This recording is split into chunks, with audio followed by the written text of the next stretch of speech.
प्रभू रामचंद्रासारखा देव नाही एक, प्रभू रामचंद्रासारखा मित्र नाही दोन, प्रभू रामचंद्रासारखा शत्रू नाही तीन, प्रभू रामचंद्रासारखा पती नाही चार, आणि प्रभू रामचंद्रासारखा पुत्र नाही पाच. तुम्ही प्रभू रामचंद्राचं चरित्र पहा. का प्रभू रामचंद्राचं चरित्र आचरणीय आहे? रामायणामधला एक गोड प्रसंग आहे, लक्ष देऊन ऐका. प्रभू रामचंद्र लक्ष्मणजी रस्त्याने जात असताना जनकपुरीमध्ये गेल्यानंतर तुम्हाला प्रभू रामचंद्राच्या विवाहाचा इतिहास सर्वांना ज्ञात आहे. दुसऱ्या दिवशी विवाह होणार, त्याच्या आदल्या दिवसाची रात्र लक्ष्मणजी प्रभू रामचंद्राची पायाची सेवा करत होते. पण सेवा करत असताना लक्ष्मणजीच्या डोळ्याला धारा लागल्या होत्या. काय लागल्या होत्या? धारा लागल्यानंतर प्रभू रामचंद्राला जाग आली आणि प्रश्न केला, ए लक्ष्मणा, ए दादा, काय झालं रडण्यासाठी, का रडतोस? त्यावेळेस जसं जसं प्रभू रामचंद्रजी विचारत होते तसं तसं लक्ष्मणजीचं रडणं वाढत होतं. काय नाही प्रभू, हे सांग ना लक्ष्मणा, आईची आठवण आली तुला? नाही. बाबाची आठवण आली? नाही. मग रडतो का? भरताची आठवण आली? अजिबात नाहीये. मग रडतो का? त्यावेळेस रडता रडता लक्ष्मणाने प्रभू रामचंद्राला सांगितलं, प्रभूजी उद्या सीताई साहेबासोबत तुमचा विवाह होणार एक, तुम्ही सीताई साहेबाच्या गळ्यामध्ये वरमाला घालणार दोन, सीताई साहेब तुमच्या गळ्यामध्ये वरमाला घालणार तीन. प्रभू रामचंद्र सांगू लागले, हा लग्नाचा विधी तो होणारच आहे. मग ऐका ना प्रभू, तुम्ही सीताई साहेबाच्या गळ्यामध्ये मंगळसूत्र घातल्यानंतर या शरीरावर कोणाचा अधिकार होणार? सीताई साहेबाचा. कोणाचा? सीताई साहेबाचा. उद्या रात्री मी ठरवलं, काय म्हणले लक्ष्मणजी, उद्या रात्री मी ठरवलं तरी तुमच्या पायाची सेवा नाही करू शकणार, याचं दुःख माझ्या जीवनामध्ये होतंय, म्हणून मला रडू येतंय. मला एवढंच सांगायचं कीर्तनातून, रामायण तुम्हाला ना मला सांगतं, एक भाऊ उद्यापासून आपल्या भावाची सेवा भेटत नाहीये म्हणून रात्रभर रडणारा लक्ष्मण कुठं एक, आणि आज अर्ध्या एकरासाठी भावाच्या डोक्यामध्ये कुऱ्हाडी घालणारे लक्ष्मण कुठं दोन. लक्ष देऊन ऐका. रामायण ही जी कथा आहे ती काही देवतेची कथा नाहीये, मंदिरातल्या देवतेची. प्रभू रामचंद्राचं चरित्र हे प्रत्येक घराला मंदिर बनवणारं चरित्र आहे. म्हणून प्रभू रामचंद्राचं चरित्र कोणाच्या अगोदर आहे? कृष्णाच्या अगोदर. प्रभू रामचंद्राचा जन्म चैत्र महिन्यामध्ये दुपारी 12 वाजता. भगवान श्रीकृष्णाचा जन्म श्रावण महिन्यामध्ये रात्री. तुम्ही सर्व जाणकार मंडळी, रात्री येणारे 12च्या नंतर येणारे लोक चांगले असतात का वाईट हो? बहुतांशी 12च्या नंतर हा प्रहर चोरायचा आहे ना. कोणाचा आहे? चोरायचा आहे. प्रभू रामचंद्राचं एक बाणी, एक पत्नी, एक वचनी. भगवान श्रीकृष्णाचं पहा, अनेक बाण्या, अनेक पत्न्या आणि अनेक वचन्या. प्रभू रामचंद्राचा जन्म राजवाड्यात झाला, सोन्याच्या महलमध्ये, आणि या बाबाचा जन्म कुठं? बंदीखान्यात झाला. मग प्रभू रामचंद्राच्या चरित्राचा उच्चार नाही करायचं, आचरण करायचं. आणि भगवान श्रीकृष्णाच्या चरित्राचा काय उच्चार करायचा आहे? चरित्र ते उच्चारावे, केले देवे गोकुळे. दुसरा एक महाराजांचं प्रमाण किती गोडे पहा. हे दसे चरित्र केले नारायणे, हे दसे चरित्र केले नारायणे, हे दसे चरित्र केले नारायणे, हे दसे चरित्र केले नारायणे. नागता कुधने राखीत है, नागता कुधने राखीत है, नागता कुधने राखीत है, नागता कुधने राखीत है. माझी वाणी तुझे बोलनागा, माझी वाणी तुझे वर्णी बोलनागा. हे दासे चरित्र केले नारायण, हो रांगता गोधने, रांगता गोधने राखीत आहे. हे दुसरे चरित्र केले नारायणे, रांगता गोधने राखीत आहे. माझी वाणी तुझे वर्णे गुण नाम, ऐसे देही प्रेम काही कळा. भगवंताच्या अवताराचा इतिहास तुम्हा सर्व ज्ञाते. यदा यदा ही धर्मश ग्लानिर्भवति भारत, अभ्युत्थानम धर्मश तदात्मानं सृजाम्यहं, परित्राणाय साधूनां, विनाशाय च दुष्कृतां, धर्म संस्थापनार्थाय संभवामि युगे युगे. या श्लोकाचं भाषांतर करत असताना तुलसीदासजीने किती गोड वर्णन केलंय पहा. जब जब होए धर्म की हानी, बाढ़ही असुर अधम अभिमानी, तब तब धरी प्रभु विविध शरीरा हरही कृपा निधी सज्जन पीरा. ज्या ज्या वेळेस या धर्मावर ग्लानी येते, ज्या ज्या वेळेस या धर्मावर संकट येते, त्या त्या वेळेस माझा जगाचा मालक काय घेतोय? अवतार घेतोय. प्रमाण धर्मरक्षा वया अवतार घेशी आपुल्या पाळीसी भक्तजना. आणि द्वापार युगाची परिस्थिती तीच आहे. थोडं लक्ष द्या माझ्याकडे. तुम्ही जेवढं लवकर लक्ष द्याल तेवढी लवकर पंगत बसला. महिला मंडळी थोडं लक्ष द्या माझ्याकडे. द्वापार युगाची परिस्थिती तीच आहे. कंस, दंतवक्र, शिशुपाळ यांचा एवढा सुळसुळाट झाला आणि पाप वाढल्यानंतर सर्वात मोठं दुःख ज्या व्यक्तीला होतं त्या व्यक्तीचं नाव आहे पृथ्वीमाता. काय? पृथ्वीमाता. पृथ्वीमाता रडायला लागली आणि ब्रह्मदेवाकडे गेली. ओ ब्रह्मदेवा, पापी जे अभक्त दैत्य जे मातले धरणीसी झाले ओझे त्यांचे. दिदलासे त्रास ऋषी मुनी सकळा न पूजिती कोणी देवा एक राहिले यज्ञ मोडिले कीर्तन पळाले ब्राह्मण दैत्याबेने. ओ ब्रह्मदेवा, वत्सरूपी पृथ्वी ब्रह्म्यापाशी जाय नेत्री वाहे तो सांगत असे. पृथ्वी मातेनं गाईचं रूप धारण केलंय आणि कोणाकडे गेली? ब्रह्मदेवाकडे. ओ ब्रह्मदेवा, त्या राक्षसाच्या भीतीने कीर्तन होत नाहीये, त्या राक्षसाच्या भीतीने ब्राह्मण देवता यज्ञ करत नाहीये. काहीतरी पर्याय याच्यातून काढा. ब्रह्मदेव म्हणले, हे बघा सर्व गोष्टी भगवान विष्णूच्या हातात आहे, माझ्याकडे काय? सगळेजण भगवान विष्णूकडे गेले. स्तुती सुरू केली. शशंक चक्रम सक्रीत कुंडलम सपीत वस्त्रम सरशिरो यक्षणम सहार वक्षस्थल कस्तुश्रियम नमामि विष्णुम शिरसा चतुर्भुजम श्री अनंता मधुसूदना पद्मनाभा नारायणा जगव्यापका जनार्दना आनंदगणा विनाशा सकळ देवा अधिदेवा. आणि खरं सांगू का, मानवाला सगळ्यात मोठं जर प्रिय काय असेल तर माणसाची स्तुती. महाराज काय स्तुती आहे. एक नंबर गदा माणूस असू द्या आपल्या गावामध्ये, किती एक नंबरचा खानदानी गदा असू द्या, आपण फक्त त्यांना म्हणा, ओ सेठ, तुमच्यासारखा माणूस या दाऊदपूरमध्ये नाहीये. महाराज ते 25,000 रुपये देऊन कॉपी पासतो तुम्हाला, किती. मग मला एवढंच सांगायचंय, याच तोंडानं आपल्याला चांगलं बोलायचं आणि याच तोंडानं आपल्याला काय बोलायचंय? वाईट बोलायचं. मग होईल तोपर्यंत चांगलंच बोला ना. माफी मागून एक वाक्य बोलतो, राग नका येऊ देऊ. खरं सांगा, पुढारी लोक कामं करतात का गोड बोलतात? हो हा पुढारी लोक कामं करतात का गोड बोलतात? मग त्यांचा तेवढा जरी गुण आपण घेतला, जीवनात काहीच कमी पडणार नाही ना आपल्याला. काही म्हणलं तरी होच म्हणायचं, नाही म्हणायचं नाही. काही म्हणलं तरी होच. एका गावामध्ये एक मंत्री महोदय आले. हो साहेब, परिस्थिती खराब आहे आमच्या गावची, पिण्याच्या पाण्याची व्यवस्था नाही हो, लोक आजारी पडतात. मंत्री महोदय सांगतात, एक पाण्याची टाकी, एक विहीर मंजूर. आता याला मंजूरच करायची, द्यायची थोडी होती काही. दुसरा एक 80 वर्षाचा म्हातारा होतला. हो साहेब, 7वी पर्यंत शाळा आहे, 7वीच्या नंतर पोरांना 10 किलोमीटर पायी जावं लागतो. चिखल आहे, पाऊस आहे. एखादी 10वी 12वी पर्यंत एखादी जिल्हा परिषदची शाळा मंजूर. एक दुसरं उठलं ते म्हणलं, साहेब आमच्या गावात सगळं आहे पण जिओला रेंज नाही. एखादं जिओचं टावर मंजूर, फक्त मंजूरच करतात, द्यायचं पण होतं म्हणतात. एक 90 वर्षाचं म्हातारी काठी टेकवत आलं आणि त्या साहेबाला म्हणलं, साहेब तुमच्या आशीर्वादाने आमच्या गावात सगळं आहे, फक्त एक नदी नाही. ते मंत्री महोदय म्हणले, मंजूर. आता नदी देता येत असती का? देता येत असती. तरी पण त्यांनी नाराज केलं का लोकायला? तसं या तोंडानं कोण साच आणि मवाळ मी तुले आणि रसाळ शब्द जैसे कल्लोळ अमृताचे मधुरावानी ओठी मधुरावानी ओठी मधुरावानी ओठी मधुरावानी ओठी मधुरावानी ओठी मधुरावानी मधुरावानी ओठी मधुरावानी ओठी तुका मने वावा तुका मने वावा पोटी तुका मने वावा तुका मने वावा पोटी मधुरावानी ओठी मधुरावानी ओठी मधुरावानी मधुरावानी ओठी हे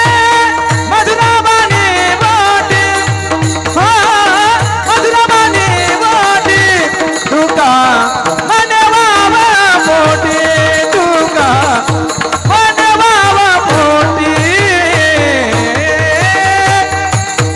मधुरावानी ओठी तुका म्हणे वावा पोटी. होईल तेवढं गोड बोला. देवाचं एवढं गदगद वर्ण केलं आणि देव खुश झाला. देवानं सांगितलं, आकाशाची वाणी सांगे सकळासी तळमळ मानसे करू नका. ए देवानो, काळजी करू नका, देवकीच्या गर्भा येईल. लोक तर लागतील जवळ. एकटा माणूस पक्ष स्थापन करण अजिबात नाही. देवानं विचार केला, मी आशीर्वाद तर दिलाय. काय दिलाय? आशीर्वाद दिलाय. शेषाप्रती बोले लक्ष्मीचा तो बर, चला अवतार घेऊ आता. ओ शेषराव, अवतार घ्यायचा आहे आपल्याला. शेष म्हणजे लक्ष म्हणजे कोण? शेष म्हणजे लक्ष म्हणजे. लक्ष्मणजीने हात जोडले. ओ देवा, मी सगळ्यांच्या नादी लागेल पण तुमच्या नादी लागणार. अहो मागच्या जन्मात मी तुमचा लहान भाऊ झालो. हो देवा, 14 वर्ष मला उपवास करावा लागला. किती वर्ष उपवास करावा लागला? रामायणामध्ये मायावर लक्ष देऊन ऐका. रामायणामध्ये खरा जर वनवास घडला असेल तर तो लक्ष्मणाला घडलेला आहे आणि उर्मिलेला घडलेला आहे. सीतेला वनवास घडला नाही. आम्ही आता कुठं चहा पाणी घ्यायला गेलो तर त्या मावश्या सांगतात, महाराज माझ्या पोरील ना सीतेसारखा वनवास आहे. माणिक भाऊ, सीतेसारखा वनवास आता आहे का कोणाला? हिच्या पोरीच्या बेनं सासून पाशी गेला असती. सीतेसारखा वनवास कुठं राहिला महाराज? तो काळ वेगळा होता. सासू पाहिली की सुनबाई थर थर थर थर थर थर कापत होती. हे 40 वर्ष अगोदर. आता सून पाहिली की सासू थर थर कापते. आताचा काळ वेगळा आहे. देवानं सांगितलं काळजी करू नका. देव म्हणले, अरे बाबा, मागच्या जन्मात तू लहान भाऊ होता, पूर्वी तू अनुज झालासी कनिष्ठ, सोशियल कस्टमर सवे. आता तू वडील होई बस. आता तू वडील होई बा सर्वज्ञा. आता तू वडील होई बा सर्वज्ञा. आता तू वडील होई बा सर्वज्ञा. आता तू वडील होई बा सर्वज्ञा. आळी नवी आज्ञा तुझी मारे. आळी नवी आज्ञा तुझी मारे.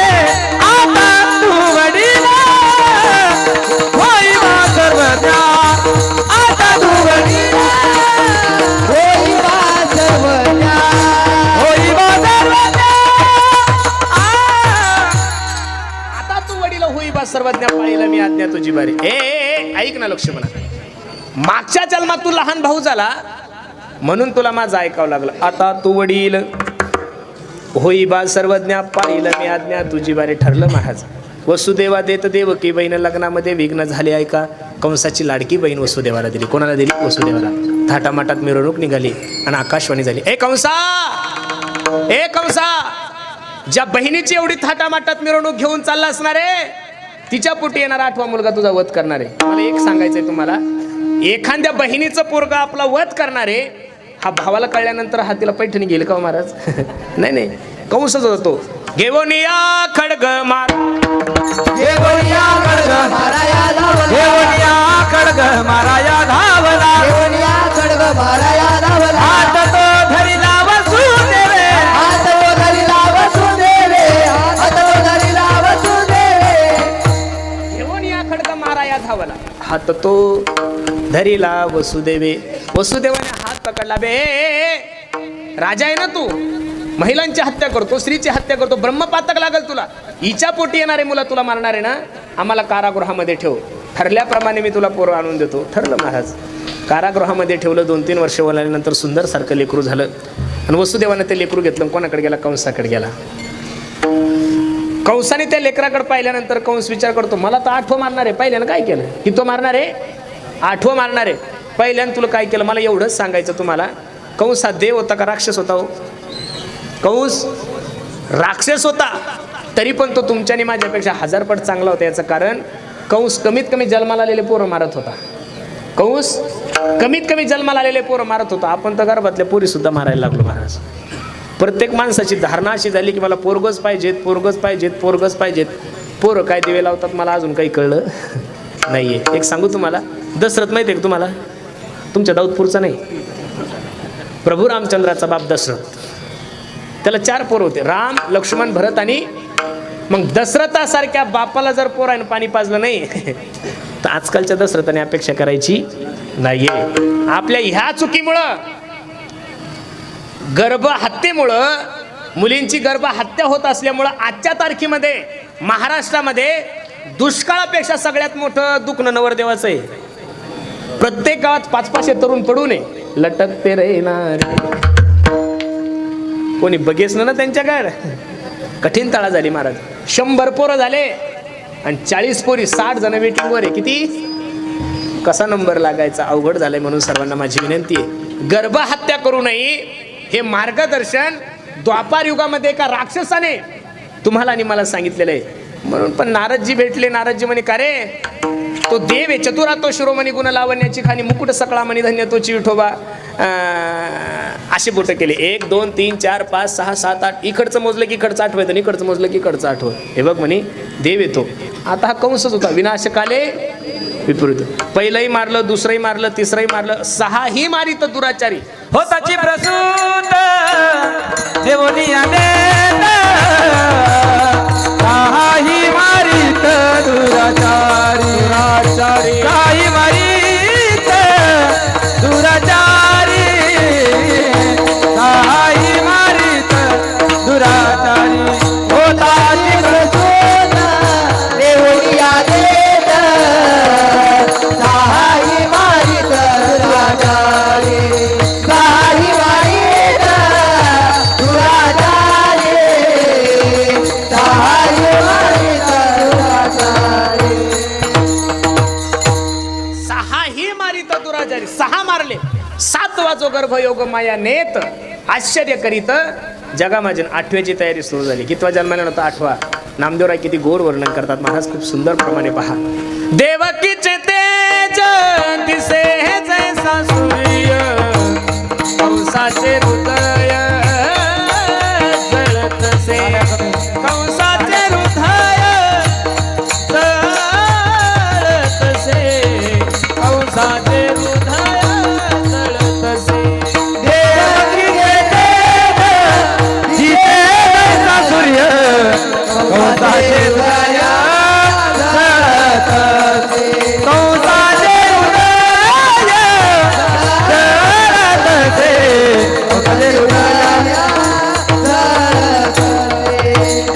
देवकीचे तेज दिसे जैसा सूर्य कंसाचे हृदय जळतसे.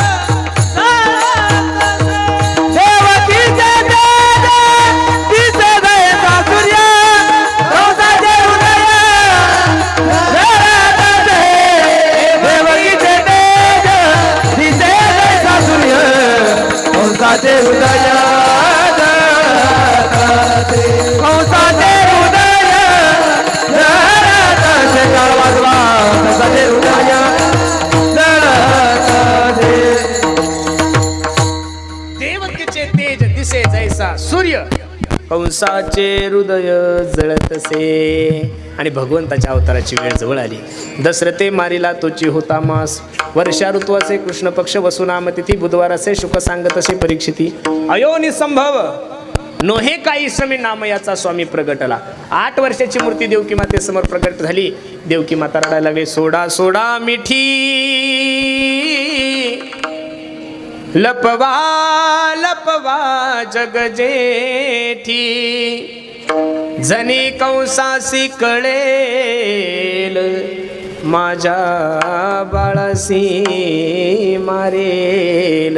रडायला लागली. कारण का 6 पुत्र डोळ्यासमोर मारले होते. वसुदेवाला सांगू लागली, ओ मालक धरा माझ्या लेकराला. बघता बघता 8वा जन्माला आला. देव मला आई काळजी करू नकोस ग, कंस मला काय मारणार आहे. त्याचं तेरस खाल्लेले तू ताण घेऊ नकोस. मग एक काम कराय. नंदाच्या घराला मजने गोकुळाला माया उपजली तेथे. ठेवी मज आणि येथे नंदाच्या घराला. नंदाच्या घराला मजने गोकुळाला. वसुदेवाने भगवंताला उचलला कमळापती पायाची बंधने गळती. भगवंताला नेऊन ठेवलं आणि मायेला घेऊन आले. रडे माया करिया कांत नामा मने उठते दूत. 8वा जन्माला आला म्हणून धावत पळस कंस जन्मा आलाय. 8वा जन्माला आलाय. 8वा जन्माला आलाय. बघतो तो मुलगी आहे. देवकी माता रडायला लागली. ए ए ए दादा ऐक ना. अरे हा मुलगा नसून मुलगी आहे ना. आणि मुलगी तुला काय करणार आहे. पण मरणाची भीती अंतकरणामध्ये असल्यामुळं ज्या ठिकाणी 6 मारले त्या ठिकाणी गेला आणि मारण्यासाठी गेला. हातातून सटकले. आकाशवाणी झाली. तुझा लागी वधी उपजला मजादी. ए कंसा अबे तू काय मला मारणार आहे. तुला मारणारा माझ्या अगोदर जन्माला आलेला आहे. कंसाचं चरित्र थोडं बाजूला ठेवू. वयाच्या 65व्या वर्षी नंदबाबाला मुलगा झाला होता. कितव्या वर्षी? कितव्या वर्षी? आपल्याला 25व्या वर्षी झाला तरी आपण अख्ख्या गावाला पेढे वाटतो. पेढे घ्या पेढे, पेढे घ्या पेढे. कशाचे? पोरं झाल्यानंतर. पोरं झाल्यानंतर पेढे वाटू नका मायबाप. ज्यांनी पोरं झाल्यावर पेढे वाटले त्यांना म्हातारपणी जोडेच खावं लागलेले. पेढे म्हातारपणी वाटा, ज्या दिवशी म्हातारपणी पोरग तुमची सेवा करेल. आणि प्रत्येक गवळण सांगू लागले, ए अगं ऐकलंस का? गवळण म्हणती, गवळण म्हणती, गवळण म्हणती, गवळण म्हणती, गवळण म्हणती, गवळणीला पुत्र झाला यशोदेला, यशोदेला पुत्र झाला देला. गवळण म्हणती, गवळण म्हणती, गवळण म्हणती, हो गवळण म्हणती, गवळण म्हणती, गवळणीला पुत्र झाला यशोदेला, पुत्र झाला यशोदेला, पुत्र झाला यशोदेला. एक धावती एकी पुढे, काठी वाटी सुंटावडे. एक धावती एकी पुढे, काठी वाटी सुंटावडे. वन घेवोनिया काठी, नंदा घरी झाली दाटी. नंदा घरी झाली दाटी, नंदा घरी झाली दाटी. सुयनीची गलबला झाली, झाली दासी जणी हे तेल घाली गलबला झाली, दासी जनी तेल घाली. गवळण म्हणती, गवळण म्हणती, गवळण म्हणती, हो गवळण म्हणती, गवळण म्हणती, गवळणीला पुत्र झाला यशोदेला, पुत्र झाला यशोदेला, पुत्र झाला यशोदेला.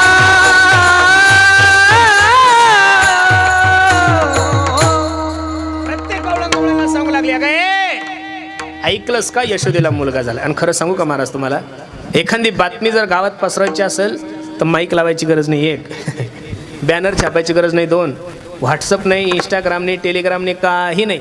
एखाद्या मायमाऊलीला जवळ घ्या तिच्या कानात सांगता, बाई तुला म्हणून सांगते, कोणाला सांगू?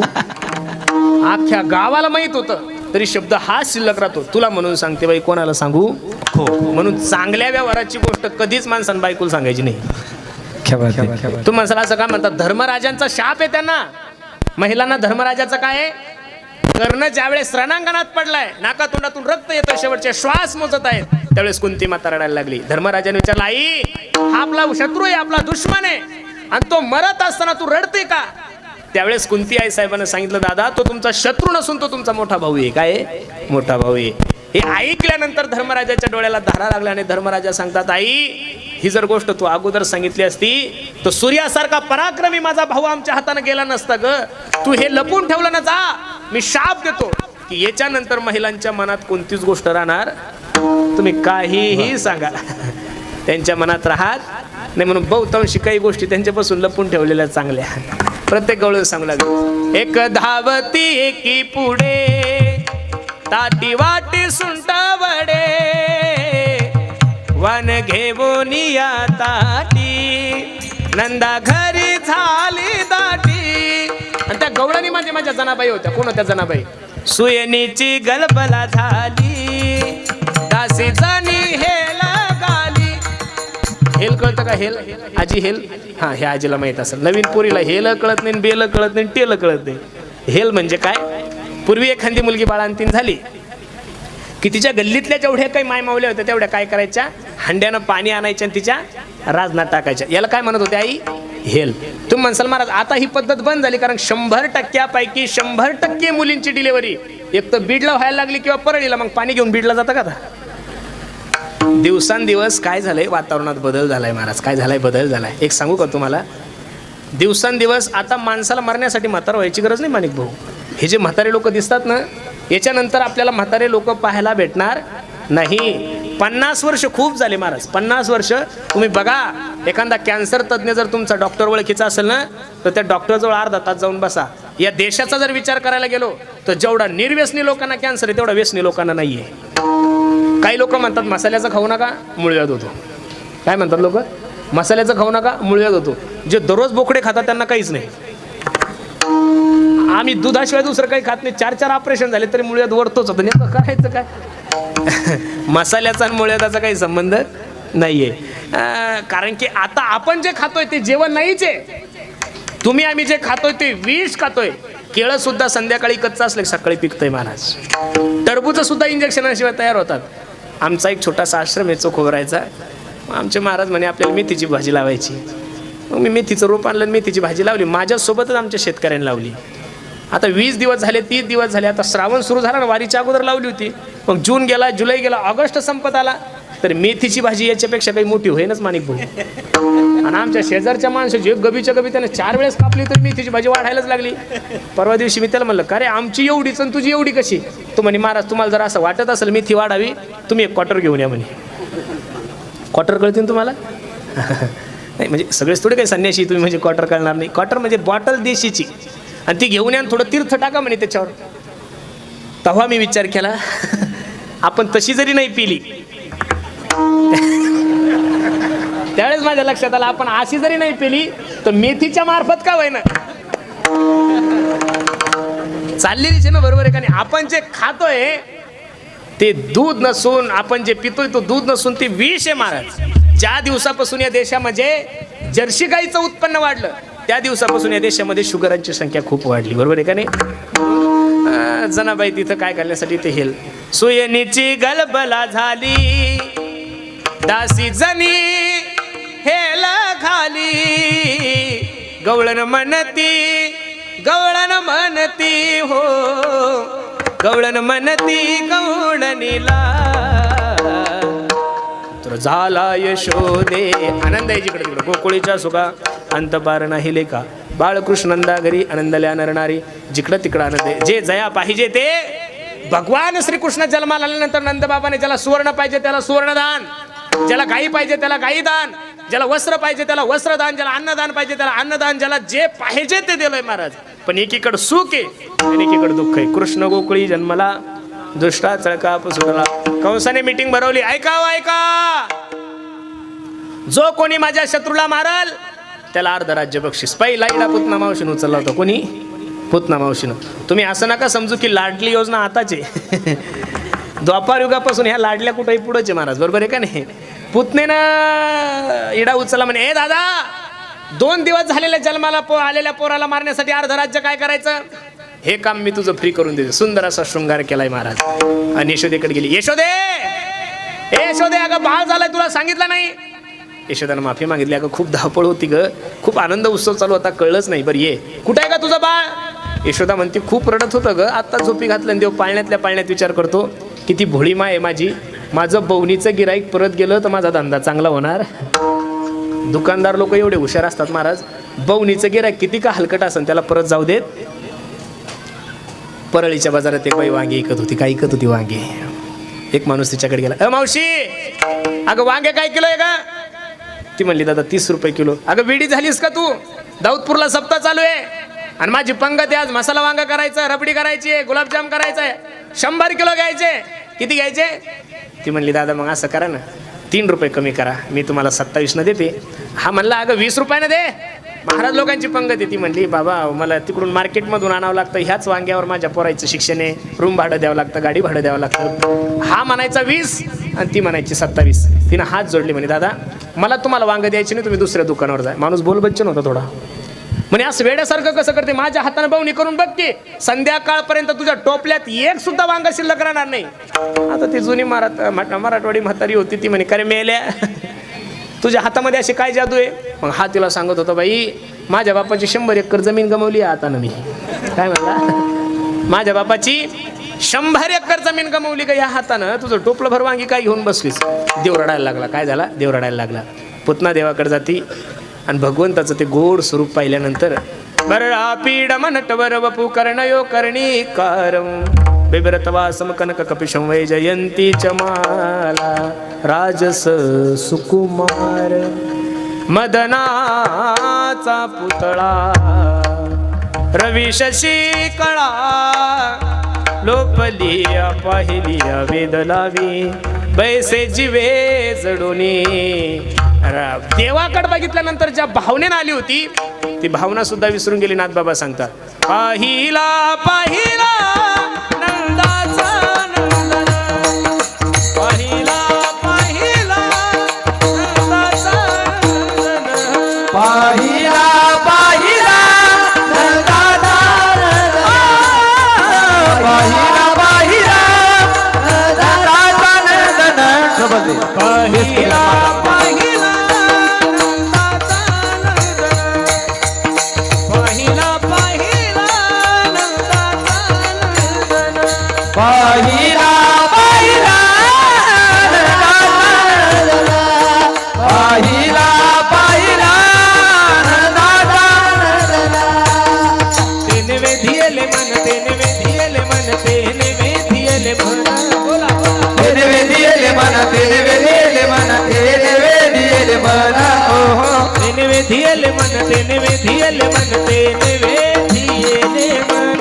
तेने वेदियेले मन, तेने वेदियेले मन, तेने वेदियेले मन. पाहिला पाहिला नंदाचा नंदन, पाहिला पाहिला नंदाचा नंदन, पाहिला पाहिला नंदाचा नंदन, पाहिला पाहिला नंदाचा नंदन.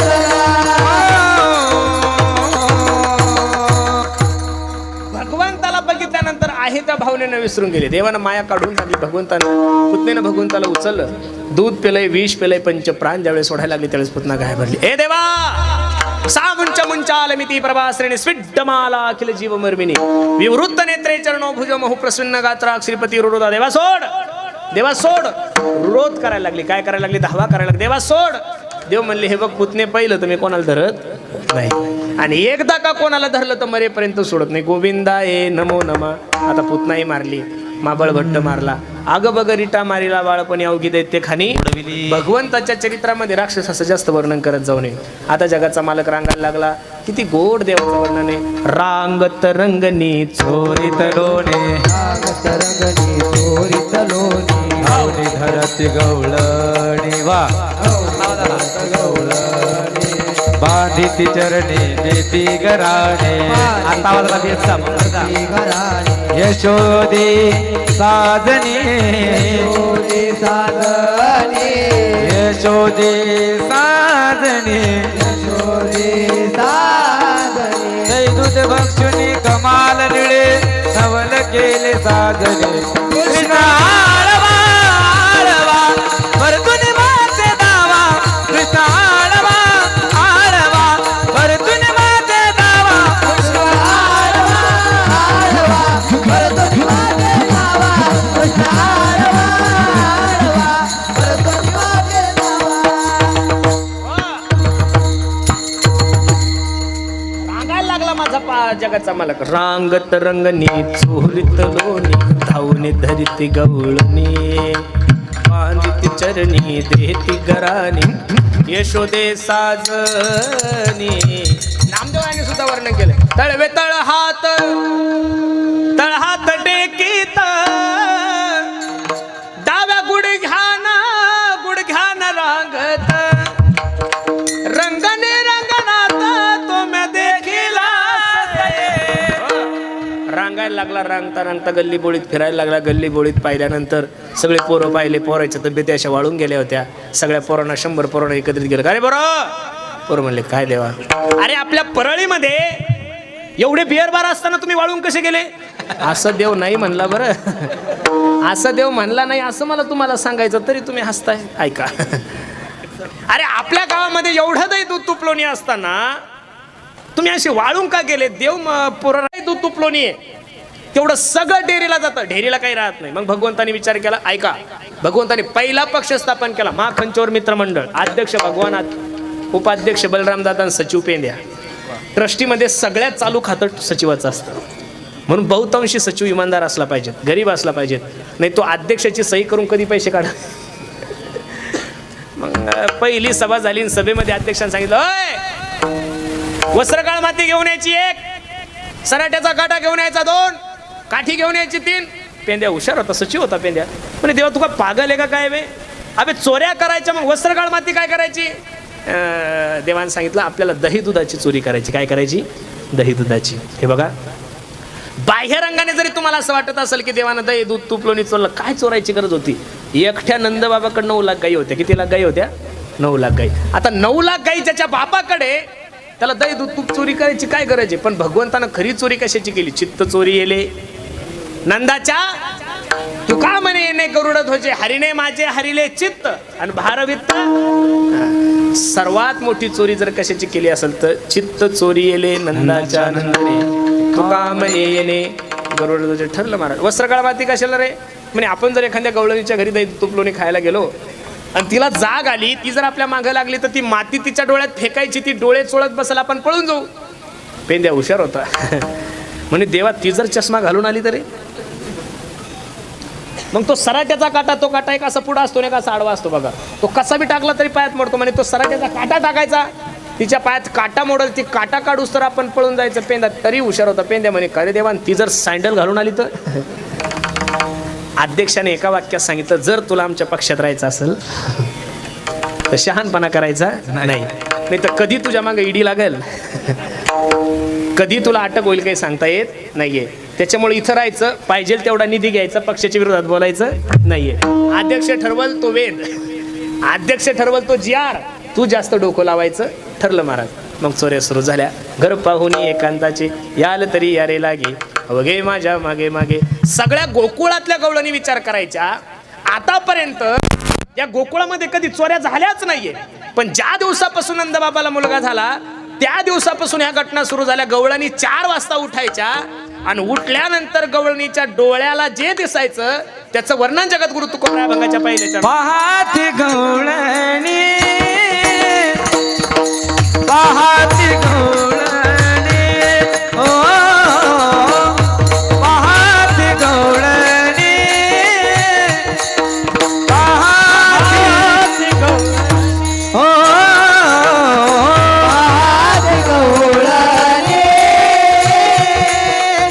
पाहती गवळणी, पाहती गवळणी, पाहती गवळणी, पाहती गवळणी, पाहती गवळणी, पाहती गवळणी, ओ पाहती गवळणी, पाहती गवळणी, पाहती गवळणी, पाहती गवळणी, पाहती गवळणी, पाहती गवळणी. तवती पालती दुधाने, तवती पालती दुधाने, तवती पालती दुधाने, तवती पालती दुधाने. म्हणती नंदाजिया मोरे, म्हणती नंदाजिया मोरे, ओ म्हणती नंदाजिया मोरे, म्हणती नंदाजिया मोरे, ओ. गवळणी सकाळीच्या वेळेस आपल्याला 4 वाजता उठायच्या आणि गवळणीच्या दृष्टीत जे निदर्शनात यायचं गवळणी म्हणायच्या, पाहती गवळणी तवती पालती. सर्व दुधानी कशी राहायची? पालथी राहायची. बरोबर आहे का नाही? आणि गवळणी विचार करायच्या, म्हणती नंदाची पोरी आजी चोरी केली खरे. कारण गवळणीला माहित होतं तया विना नासी नव्हे दुसरिया ऐसी. ऐसी. चोरी करतोय ना महाराज आपण. चोरू काय शकतो आपण? लोकांचा चारा चोरू शकतो, लोकांच्या शेंगा चोरू शकतो, लोकांच्या चपला चोरू शकतो. पण देवानं जी चोरी केली ती तुम्हाला आणि मला जमली. आणि 1947 पासून तर चोरीचे प्रकार एवढे वाढले बाबा बाबा बाबा. कोण काय चोरलं काही सांगता येत नाहीये. त्या बिहारमध्ये एकानं बैलाचा चारा चोरला होता महाराज. त्याचं नाव लालू प्रसाद यादव आहे. काय चारा कुठं माणसं खात असतात का हो, तरी त्या बैलांना चारा चोरलाय. काय चोरती लोक सांगतात नाही. कोणी धरणं चोरतंय, कोणी चारा चोरतंय, कोणी रोड चोरतंय, कोणी काय चोरल. 1947 पासून लोकांना चपाती आवडत नाहीये, भात आवडत नाहीये, भाकर आवडत नाहीये. लोकांचा सगळ्यात मोठा आहार जो झालाय तो सिमेंट, गिट्टी, वाळू. हे बघा, मी नेहमी सांगत असतो, आता देव जरी या महाराष्ट्रात आला, देव जरी या देशात आला आणि त्यानं जर ठरवलं मला पंतप्रधान व्हायचं, मुख्यमंत्री व्हायचं, हा देश सुधारायचा, तरी शक्य होणार नाही. याचं कारण या देशाला जसं ब्लड कॅन्सर असतो ना महाराज, तसं भ्रष्टाचाराचं कलंक लागलेला आहे या देशाला. तो कितव्या टप्प्यातला कॅन्सर आहे माहिती आहे का? 3ऱ्या टप्प्यातला आहे. कितव्या? 3ऱ्या टप्प्यातला आहे. आपण भ्रष्टाचार करणं सोडू शकतो. आपण भ्रष्टाचार करणं सोडू शकतो. एका तहसीलदाराच्या आईची पुण्यतिथी होती, माझं कीर्तन होतं. मी त्यांना प्रश्न केला, मला साहेब किती पेमेंट आहे तुम्हाला? म्हणे मला 70-80 हजार रुपये पेमेंट आहे. मला 70-80 हजार रुपये पेमेंट आहे साहेब, तुमची प्रॉपर्टी 100 कोटीची झालेली आहे. मग त्यांना खूप पश्चाताप वाटला. म्हणे मी माझ्या आईचा उत्सव एवढा मोठा करतोय, सगळ्या महाराज लोकांना कपडे, 5000 लोकांना जेवण. म्हणलं बघा, तुम्ही इथं किती जरी तुमच्या आईची पुण्यतिथी केली, सर्व काही केलं, तरी पण तुम्हाला पापच लागलं, कारण तुम्ही लोकांचा पैसा लुबाडताय ना. ते ऐकल्यानंतर त्याला एवढं वैराग्य झालं, तो रडायला लागला आणि त्यानं त्या दिवशी आईची शपथ घेतली. म्हणे महाराज, याच्यानंतर मी मरेपर्यंत 1 रुपया सुद्धा फुकटचा कधी खाणार नाही. पण म्हणे महाराज तुम्हाला सांगू का, मी घेणं सोडू शकतो म्हणे, पण देणं नाही सोडू शकत. कळलं का तुम्हाला? घेणं तुमच्या माझ्या हातात आहे, पण मला जर एखादं काम करायचं असेल तर मला दिल्याशिवाय माझं काम होत नाही.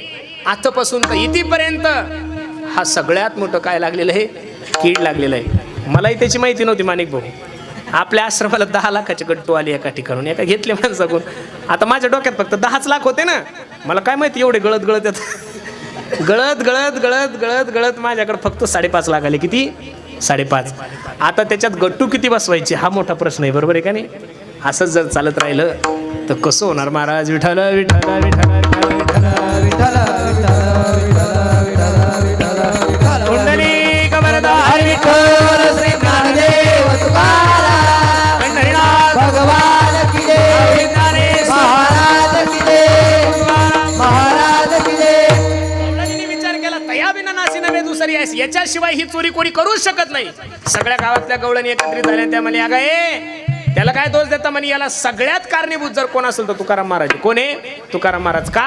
हा निर्गुण असताना याला नावा रूपाला, याला सगुण रूपाला जर कोणी आणला असेल, तुकोबराय सांगता शेवटच्या चरणामध्ये, दया विन हे नासी सवे तू कया मेला, हो सवे तू कया मेला, सवे तू कया मेला, हो सवे तू कया मेला, हो सवे तू कया मेला, हो सवे तू कया मेला, सवे तू कया मेला, सवे तू कया मेला, सवे तू कया मेला.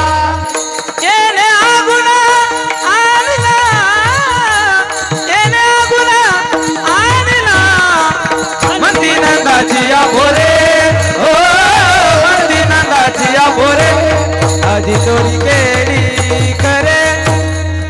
सवे तू कया मेला त्याने अगुण आणला. निर्गुण असणारा जगाचा मालक, रंग नाही रूप नाही नाही वर्ण छाया, निर्गुण निराकार तुची रघुराया, मय गुलाम मय गुलाम मय गुलाम तेरा.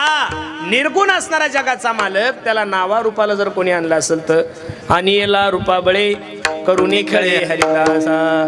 म्हणून म्हणती नंदाची पुरे आजी चोरी केली खरे. अभंगाची भूमिका मी तुम्हा सर्व मंडळीसमोर ठेवली. भगवान श्रीकृष्णाच्या चरित्रामध्ये भगवंताने अनेक प्रकारच्या खोड्या केलेल्या आहे महाराज. काय त्या खोड्याचं वर्णन करायचं?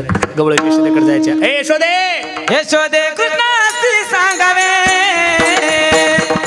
यशोदे कृष्णासी सांगावे, गोकुळी राहावे का जावे, गोकुळी राहावे का जावे, गोकुळी राहावे का जावे, गोकुळी राहावे का राहावे, गोकुळे राहावे का राहावे, गोकुळे राहावे का राहावे.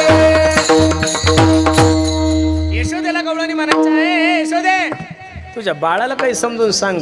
दही दूध खातं बरं, खाये नका खाण्याची गोष्ट आहे. दही दुधाचा नासुडा करताय. जगातली कोणतीच आई अशी नाहीये की त्या आईला आपल्या मुलाचे गुन्हे खरे वाटेल. यशोदा सांगू लागली, बाळ सगुण गुणाचे ताने ग, बाळ दिसतय गोजिरवाने, काय सांगता घराने ग गोकुळच्या नारे, सावळा ग चिमणा माझा, गवळणीत खेळे राजा, तुम्ही मोठ्या ढाल गजागे गोकुळच्या नारे. बिचाऱ्या गवळणी नाराज झाली. तुम्ही लपून याचा भवरा, अरे तुम्ही लपून याचा भवरा, आळ घेता सारंग धरा, तुम्ही बारा घरच्या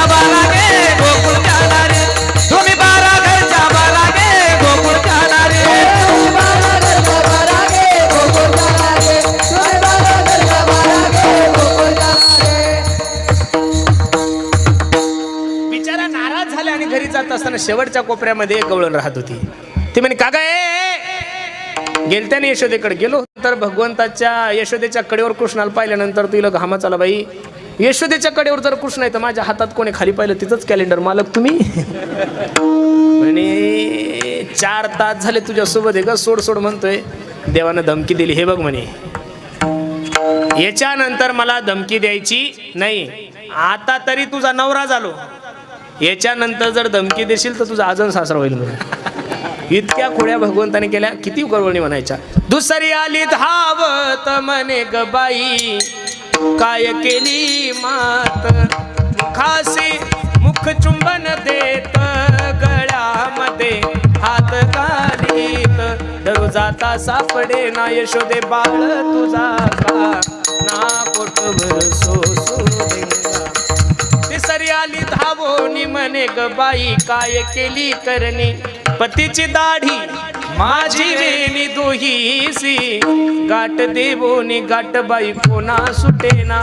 अशा अनेक प्रकारच्या खोड्या केल्या महाराज. आवरी आवरी आपुला काना गेला अबुता गेला अबुता.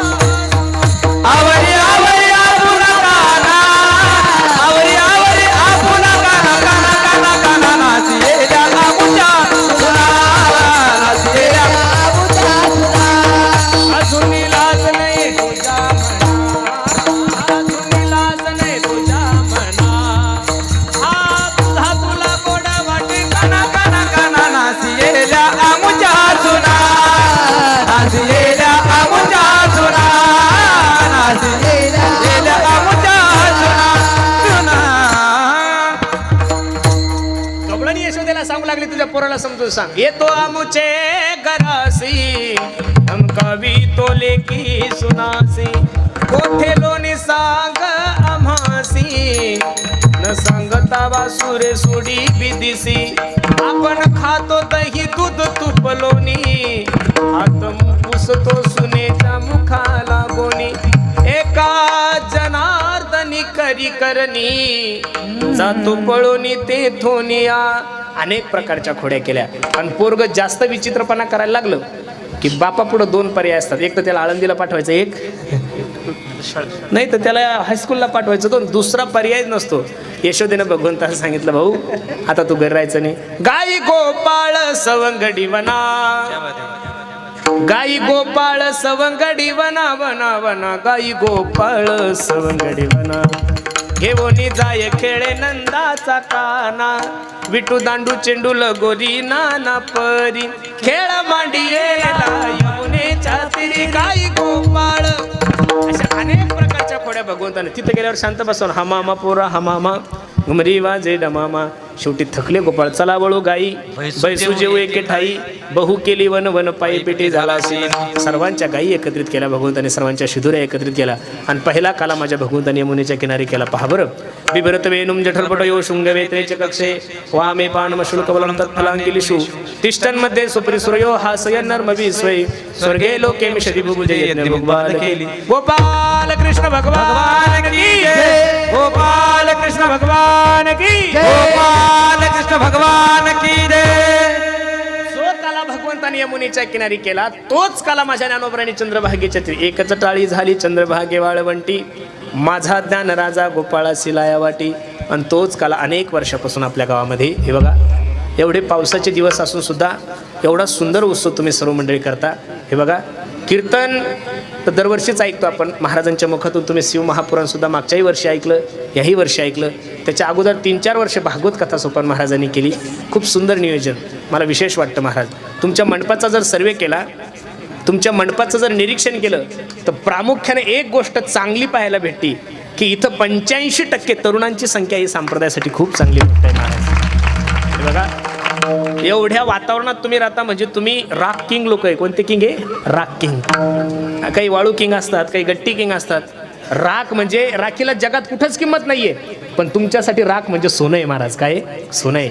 पण असंही वातावरण असताना एवढे मोठे मोठे व्यवसाय असताना एवढं सगळं काही असताना सगळे तरुण पोरं दररोज कीर्तनाला आहे, दररोज कथेला आहे ही तुमच्या जीवनातली सगळ्यात मोठी संपत्ती गड्यानो. काय संपत्ती? आनंद वाटतो, हेवा वाटतो महाराजांच्या पंक्ती पाहिल्या की. खरंच ना, दररोज पंक्ती सोपानबान सांगितल्या.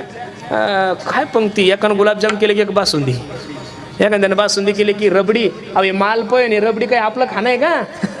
हे मारवाडी लोकांचं खाणं आहे. पण खरं सांगू का, सिद्धेश्वराच्या दरबारामध्ये तुम्ही सर्व ग्रामस्थ मंडळी, अन्नदान करणारे मंडळी एवढ्या तनमन धनानं अन्नदान करता, म्हणून देवाची अवकृपा तुमच्यावर नाहीये महाराज. नाही तर पैशावाले तुमच्याकडेच काय राख आहे महाराज, समुद्रातली राख संपली, तुमच्या राखीचं काय घेऊन बसले? बरोबर आहे का नाही? तुम्ही एवढं सगळं असून सुद्धा लोक स्थिर आहे, आनंदात आहे, गुटगुटीत आहे, सगळे सुखी. याचं कारण काय? तुम्ही पैसा जरी कमवत असाल त्यातला काही भाग तुम्ही सिद्धेश्वरासाठी खर्च करता, म्हणून भगवंताचा अवतार तुमच्यावर काय विश्वास. खूप सुंदर आहे. जीवनातली सगळ्यात मोठी संपत्ती आहे महाराज. देव देतो, ज्याला देतो त्यानं धर्म केलाच पाहिजे. बरोबर आहे का नाही? म्हणून एवढं सुंदर. आता इथं येण्याचा योगच आमच्या मामांच्या वतीने सोपान महाराजांचा, मामांचा आमचा परिचय आहे. पण आता हा सप्ताह खूप यादगार झाला आहे. आणि ह्या वर्षी तर काही पाहायचं काम नाही, जिवाळा माध्यमातून अख्ख्या महाराष्ट्राला तुमच्या गावात काय आयटम आहे घरी बसल्या कळतं. बरोबर आहे का नाही? मी त्या दिवशी व्हिडिओ पाहिल्यानंतर मला मालपोय आणि व्हिडिओमध्ये आता इतक्या लांब खायला येता येत नव्हतं ना. बरोबर आहे का नाही? खूप सुंदर. काय खूप सुंदर परंपरा तुम्ही सर्व मंडळी चालू ठेवता. माझी विनंती गड्यानं तुम्हाला, हे बघा, जसं सप्ताहासाठी सगळं गाव एकत्रित येत आहे, तसं देशासाठी धर्मासाठी एकत्रित यावर महाराज गरज आहे. हे बघा, मी तुम्हाला हात जोडून विनंती करतोय. मुस्लिम धर्माच्या लोकांनी जर हिरवा झेंडा वर केला, महाराज सर्व मुस्लिम बांधव त्या झेंड्याखाली जाऊन बसतात. बौद्ध लोकांनी जर निळा झेंडा वर केला तर सर्व बौद्ध बांधव त्या झेंड्याखाली जाऊन बसतात. आपला पहिला प्रश्न निर्माण होतो, कोणता झेंडा घेऊ हाती? माझी विनंती आहे, मी या जातीचा आहे, मी त्या जातीचा आहे, मी या धर्माचा आहे, मी त्या धर्माचा आहे. काढा ही डोक्यातून कीड. या देशाला भविष्यात दुष्काळाचं संकट नाहीये. या देशाला भविष्यात संकट फक्त आणि फक्त जर कशाचं असेल तर जातीवादाचं आहे महाराज. बांगलादेशच्या पंतप्रधान, लक्ष देऊन वाक्य ऐका माझं, बांगलादेशच्या पंतप्रधान तिथं एवढं मोठं दहशत झाली तुम्हाला सर्वांना माहिती आहे. त्या तिथून फ्लाईट घेऊन 56 देश, या राष्ट्र मुस्लिम आहे या देशामध्ये. किती आहे जगामध्ये? 56 राष्ट्र मुस्लिम आहे. किती आहे? 56. पण त्यांना तरी सुद्धा 56 मुस्लिम राष्ट्र असताना सुद्धा त्यांना सुरक्षित राष्ट्र फक्त भारत देश वाटलं. याचं कारण त्यांना माहित आहे, भारतामध्ये गेले तुम्ही कशी आहे, सुखरूप आहे महाराज. महाराष्ट्र एक असं राज्य आहे, अख्ख्या राज्यातले लोक महाराष्ट्रात जगतात महाराज. तुमच्या ज्या कंपन्या कारखाने मोठे पास सगळ्या राज्यातले लोक इथे येतात. म्हणून आपण या देशाला आदर्श देणारे आहोत, या विश्वाला आदर्श देणारे लोक आहोत. म्हणून आपण सर्वांनी जर एकत्रित राहिलं, फक्त एक विनंती आहे, मी हिंदू आहे आणि हिंदुस्तान माझा देश आहे, अशी जर भूमिका सर्वांनी ठेवली तर निश्चित उद्याचे दिवस तुमच्या आणि माझ्यासाठी आनंदात आहे महाराज. सगळीकडेच हे वातावरण खराब झालंय. तुम्हाला काय सांगायचं आहे, ते राजकारणापुरतं ठीक आहे. आता ते सप्त्यात आलो माणिक भाऊ, बरं त्यातल्या त्यात सोपान महाराजांनी म्हणजे विलासराव गोपीनाथराव आहे. क्या बात, टाळी वाजवा. विलासराव गोपीनाथराव गेल्यानंतर तेवढी मैत्री फक्त आमच्या दोघांचीच आहे महाराज. भरपूर जण प्रयत्नही करतात ती तोडण्यासाठी, पण तो फेमिकॉल का जोडे तुटेगा नाही साला. बरोबर आहे का नाही? बरोबर आहे का नाही? कीर्तनकार संप्रदायाचा प्रचार करणाऱ्या लोकांनी जर याचा विचार केला तर उद्या या समाजानं काय आदर्श घ्यायचा. म्हणून सर्वांना माझी विनंती गाड्यांनो, आपण सर्वांनी एका छत्राखाली या. एका छत्राखाली जर आलो तर उद्याचे दिवस तुमच्या आणि माझ्यासाठी अवघड आहे. लोक जातीवादाचं विष पेरतायत. ह्या निवडणुकीच्या टायमाला दुबईचे लोक या देशात आले होते, महाराष्ट्रामध्ये. दुबईचे, इराणचे. आम्ही कीर्तनातून जर नुसतं म्हणलं की या पक्षाला मतदान करा तर लोक आम्हाला शिव्या घालतात महाराज. मदरसामधून फक्त एक फतवा निघाला की आपल्याला या पक्षाला मतदान करायचं, तर 100% मुस्लिम लोकांनी मतदान केलं. किती टक्के केलं? 100%. माझी तर सरकारला मी त्या दिवशी सांगितलं मुख्यमंत्री महोदयांना, जो मतदान करणार नाही त्याच्या सगळ्या सरकारी योजना काढून टाका. ज्या दिवशी देशातला प्रत्येक हिंदू मतदान करल, ज्या दिवशी देशातला प्रत्येक हिंदू मतदान करल, त्या दिवशी चांगलेच लोक सत्तेत येतील, गधे बाबूराव होणार नाही. त्याच्यासाठी आपण सुद्धा थोडं काय राहा, सावध राहा. उद्याचे दिवस आताच विचार करायचा असेल तर उद्याचे दिवस तुमच्याने माझ्यासाठी संकटात आहे. धर्म जगला तर तुम्ही जगसाल, आता धर्मच नाही राहिला तर काय जगणार आहे तुम्ही? म्हणून धर्माला पहिलं प्राधान्य द्या. खूप सुंदर नियोजन तुम्ही सर्व मंडळींनी केलं. सर्वांना विनंती आहे, देशासाठी धर्मासाठी एकत्रित या. जीवनामध्ये व्यसन नका करू. दारू गांजा मत पी यारो अक्कल गुम हो जाती है. एक नाही 2-2 लाख रुपयाचे मोबाईल घ्या. किती लाखाचे घ्या? 2-2 लाख रुपये. तुमच्या मानीला सोसल एवढं सोनं गळ्यात घाला, म्हणजे तुमच्या मानीला जेवढं वजन तोलल तेवढं सोनं गळ्यामध्ये घाला. हातात अंगठ्या घाला, कंबरपट्टा सुद्धा सोन्याचा करा. मी या माता घडी सोन्याची घ्या, पण तरुण पोरांनो माझी विनंती आहे, जीवनामध्ये व्यसन करून तुमचंही जीवन बर्बाद नका करू आणि दुसऱ्याचंही जीवन बर्बाद नका करू. या देशाला बांगलादेशपासून भीती नाही आहे, नक्षलवाद्यापासून भीती नाही, आतंकवाद्यापासून भीती नाही आहे. या देशाला सर्वात मोठी भीती जर कशापासून असेल तर फक्त आणि फक्त व्यसनापासून आहे. म्हणून तरुण पोरांनो जर जीवनामध्ये व्यसन नाही केलं ना, फॉर्च्युनर गाड्या काय घेऊन बसल्या, माझी तिच्छा आहे प्रत्येकाने लँड क्रुझर घ्या. काय आपल्याला काय घ्यायचं, राख इकली की गाडी, त्याला काय ताण आहे, आपल्याला का उसने थोडी घ्यायचे कोणाकडून. चांगल्या गाड्या घ्या, बंगले बांधा. परळीत जर समजा अशी पैज लागली की परळीमध्ये कोणत्या गावात सर्वात सुंदर घर आहे तर त्यात आपल्या गावाचं नाव निघलं पाहिजे. परळीमध्ये सगळ्यात जास्त गाड्या कोणत्या गावात आहे त्या गावात आपल्या गावाचं नाव निघलं पाहिजे. आणि परळीत सर्वात जास्त निर्व्यसनी मुलं कोणत्या गावाचे असं जर परीक्षण झालं तर पहिलं गावाचं नाव आपल्या राहिलं पाहिजे की दाऊदपूरमध्ये सर्वात जास्त निर्व्यसनी मुलं आहे. आणि ही जर संपत्ती तुम्ही सांभाळली तर जीवनामध्ये तुम्हाला कोणत्याच गोष्टीची कमी पडणार नाही. म्हणून खूप सुंदर नियोजन तुम्ही सर्व मंडळींनी केलं. काय आभार मानायचे महाराज. जे जया पाहिजे ते कीर्तनकार, गायक, वादक मंडळीचे लाड पुरवणारे तुम्ही मंडळी आहात, म्हणून तुम्हाला द्यावे तेवढे धन्यवाद. सोपान दादांमुळं तुमच्या सर्वांच्या दर्शनाचा योग माझ्या जीवनामध्ये आला. खरं सांगा बरं, एक महाराज कुठं 8-8 वर्ष कथा करत असतो माणिक भाऊ. 8 वर्ष कथा करून सुद्धा तुम्ही लोक त्या माणसावर प्रेमच करतात. प्रेम करण्यासारखा माणूस येतो, बरोबर आहे का नाही. आमच्या दोघांचं ठरलेलं एकानं दाबायचं आणि एकानं उकलायचं. आता आपला स्वभाव वेगळा आहे, त्याचा स्वभाव वेगळा आहे. तो थोडासा प्रेमळ आहे आणि मी थोडा भांडकुदळ आहे. पण मग दोघं जर प्रेमळ असतो तर मग लोकांनी आम्हाला मारून टाकलं असतं. त्याच्यामुळं मी प्रकरणं करायचे आणि दाबायचे त्यांना, बरोबर आहे का नाही. काही होऊ द्या, प्रत्येकाकडे भगवंतानं एक बुद्धी दिलेली, बरोबर आहे का नाही. सर्व माणसं समान अजिबात नसतात. गेल्या 8-10 वर्षापासून तुम्ही सर्व मंडळी त्यांच्यावर प्रेम करत आहात. सर्वच गुणीजन महाराज मंडळी, सर्वांच्या चरणी मी माझा माथा ठेवतो. ज्यांनी अन्नदान केलं, ज्यांनी या कार्यक्रमाला मदत केली, सर्व क्षेत्रातले मंडळी आहेत. राजकीय क्षेत्र, धार्मिक क्षेत्र, आज तर हा तुमचा उत्सवच असतो. ते गाडी ओढाओढी, फुगड्या वगैरे खूप सुंदर तुम्ही सर्वांनी आनंद घेतला. आणि त्या फुगड्या ते सगळं पाहून पाऊस आला बरं. गणेश बा म्हणे तुमचा पायगुण आहे. माझा पायगुण एवढा खराब नाही, पण मी जिथं जातो तिथं पाणी येणं चांगलं आहे का वाईट आहे. तुम्ही गेले की दुष्काळ पडतो. मी साक्षात भगवंताचं स्वरूप आहे, त्याच्यामुळं पाणी आलं.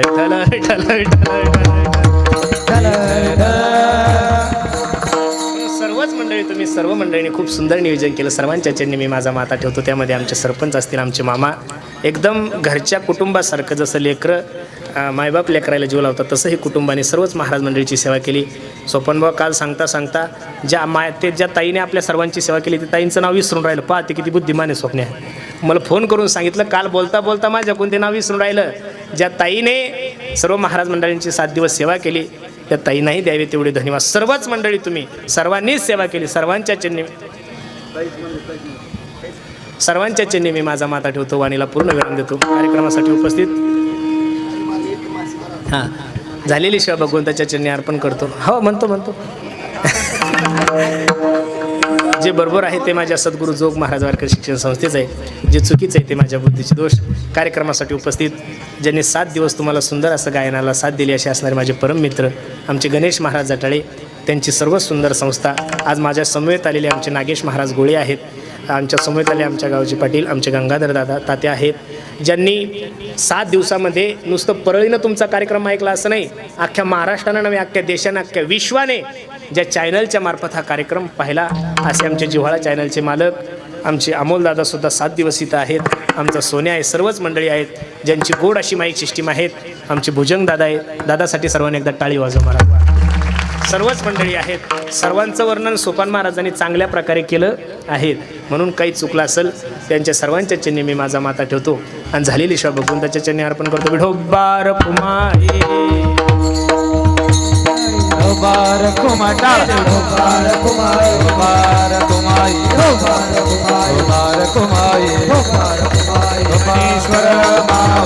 ज्ञानराज माऊली तुकाराम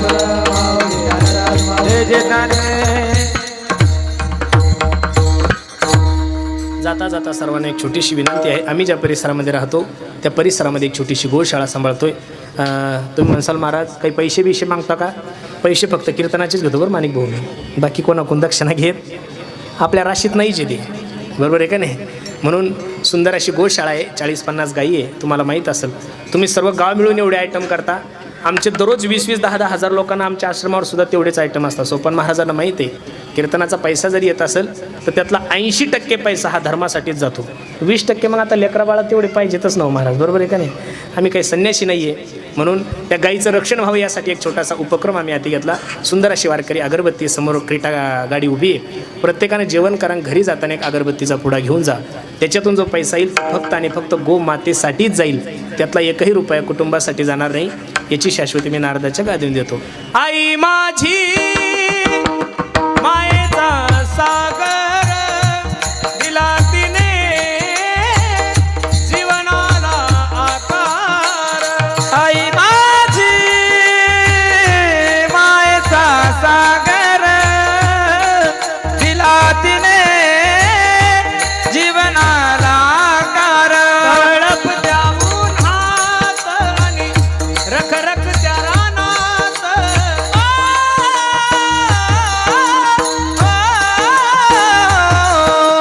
तळप त्या उन्हात आणि रखरख त्या रानात, आईली समाजासाठी तू ग कशाच्या कामात. कधी मिळेल मुठभर घास, कधी घडे तिला उपवास, ओल्या मातीतून चालताना उडविले काट्याचे फास.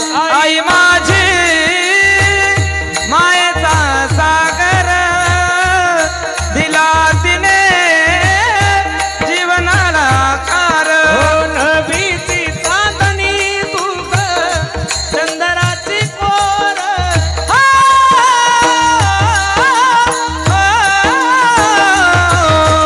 नभीची चांदणी तू ग चंदराची कोर. शीतल तुझी छाया मला हवी जीवनभर, शीतल छायेमध्ये हो हो उभं आयुष्य जगेन. आई देवापास मी ग, आई तुलाच ग मागेन. आई माझी मायेचा सागर तिला तिने जीवनाला